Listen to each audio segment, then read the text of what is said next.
The desert sun was sinking behind the sandstone cliffs when Emily Warren, tired, dust-covered, and miles away from the nearest settlement, heard the faintest sound that didn't belong to the wind.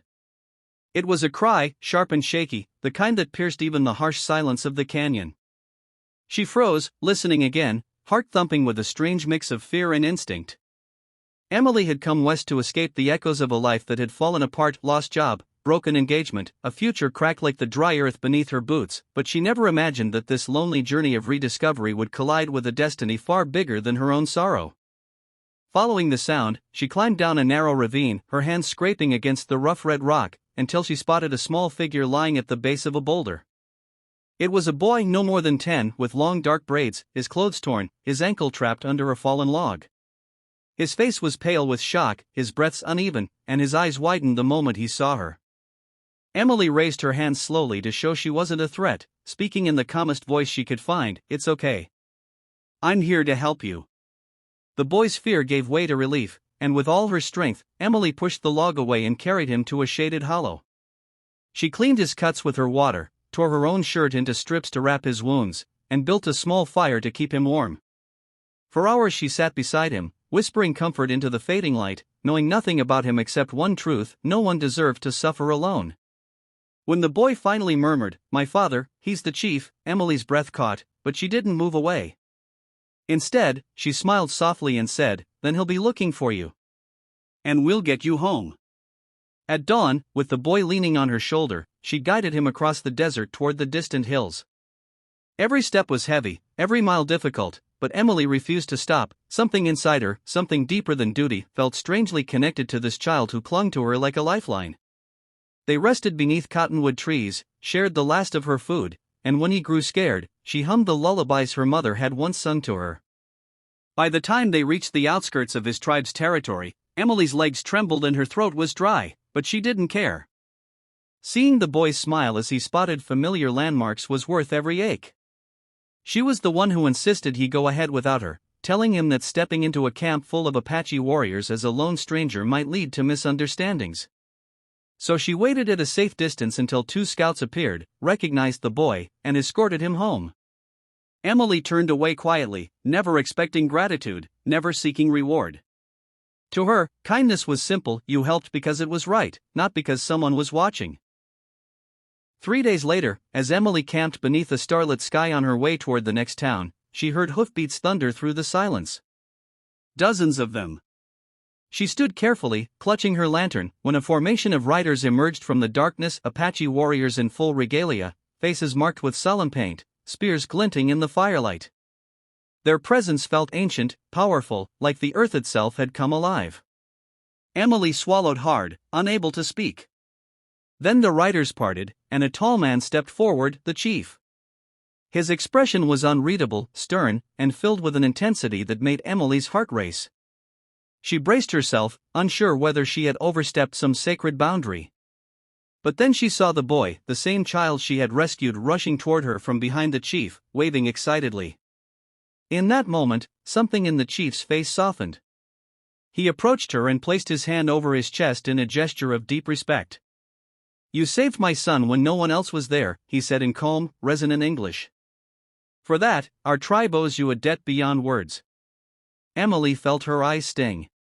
She shook her head, insisting she needed nothing in return, but the chief raised his hand gently to stop her. "In our way," he continued, "a life saved becomes a bond formed. You did not help him for reward, and that is why you deserve one." The warriors dismounted, forming a circle around her, not to intimidate, but to honor. They offered her water, food, warm blankets, and even invited her back to their camp as a guest.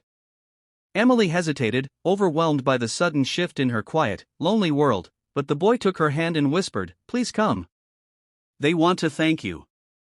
With a small nod, she allowed herself to be guided toward their village. What she found there was nothing like the stories she had heard growing up. Instead of hostility, she found warmth, women who welcomed her with smiles, elders who blessed her courage, children who hung on her every word. The chief prepared a feast in her honor, and the tribe gathered around a great fire beneath the clear desert night. The flames cast a golden glow over the faces of people who had lived on that land for generations, their traditions as woven into the soil as roots of ancient trees. The chief stood before them and spoke of Emily's bravery, her compassion, and the simple but powerful act of a stranger who did not turn away. In times like these, he said, his voice carrying through the silent night, kindness is a medicine our world desperately needs. Tonight, we honor the spirit of a woman who showed that humanity still breathes strong. Emily listened in disbelief, her heart swelling with emotions she couldn't name: gratitude, belonging, hope. Later that night, sitting beside the fire with the boy resting peacefully at her side, Emily confessed to the chief how broken and lost she had felt before their paths crossed.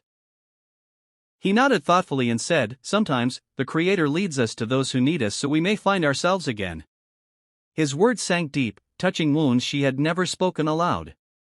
She realized then that saving the boy had saved something inside her too, something she thought she had lost forever. Over the next 2 days, the tribe shared their stories, their wisdom, and their way of life with her. Emily learned how they honored the land, protected one another, and held fast to values passed down through generations. She felt something awaken within her, a sense of purpose, of connection, of being seen for who she truly was. When it was time for her to leave, the chief presented her with a handmade pendant carved from river stone, marked with the symbol of their clan. "This is not a reward," he said gently. "It is a reminder that you have a place among us, and that goodness never disappears. It travels from heart to heart." Emily held the pendant tightly, overwhelmed by the depth of their gesture. The boy hugged her fiercely, promising to grow strong and brave, just like the woman who found him. As she walked away from the village, her pack a little heavier, her spirit infinitely lighter, she realized that kindness had created a ripple far greater than she ever imagined. She had rescued a child, but in return, she had been given something priceless: a renewed belief in humanity, and in herself. Long after she left the desert behind, Emily carried the tribe's lessons with her, letting them transform the way she lived, spoke, and connected with others. She helped where she could, listened when someone needed a voice, and chose compassion even when it wasn't easy. Because she now understood a truth she would never forget: one moment of kindness can echo through countless lives, bridging worlds, healing wounds, and reminding us that no matter how vast our differences may seem, the human heart recognizes goodness instantly. And somewhere in the canyons of the West, beneath the endless sky, an Apache tribe spoke of the wandering woman whose courage restored a boy, touched a community, and left a legacy of hope, proving that sometimes the simplest act of compassion becomes the story that changes everything.